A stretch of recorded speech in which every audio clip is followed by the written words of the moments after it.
சிவாஜி கணேசன் கூட கட்சி ஆரம்பிச்சாரா? பாக்கியராஜ் கட்சி ஆரம்பிச்சாரா?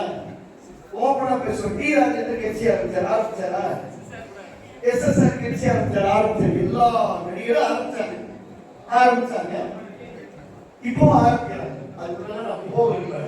ஆனா புரட்சி தலைவர் எம்ஜிஆர் என்ற ஒரு மாபெரும் சக்தி மட்டும்தான் எம்ஜிஆர் மன்றம் என்ற கட்சி ஆட்சி பிடித்தது. எப்படி பிடிச்சது?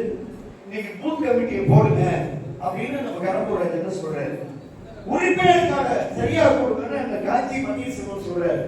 ஒன்றியம் தான் சொல்றாங்க, பூத் கமிட்டியை போடாம வீடு வீடா போய் பிரச்சாரம் பண்ணாம, தேர்தல் நேரத்துல நாமினேஷனுக்கே போகாம, தேர்தல் நேரத்தில் தான் நியமித்த வேட்பாளர்களுக்கு பிரச்சாரம் செய்யாம, ஏன் இந்த நாட்டிலே இல்லாம, நல்லா எண்ணி பாருங்க, இந்த நாட்டிலே இல்லாம குடிபிடிக்கவில்லை, கோஷம் போடவில்லை, நாமினேஷனுக்கு போட, பிரச்சாரம் பண்ண, ஆர்டிஓ ஸ்கூட்டிக்கு போட, பிரச்சாரத்துக்கு போட, தன்னுடைய வேட்பாளர்களுக்காக பிரச்சாரம் கேட்கல இந்த நாட்டிலே ஒரே ஒரு தலைவர் தடுத்துக் கொண்ட அமெரிக்காவுடைய புரூக்ளின் மருத்துவமனையிலே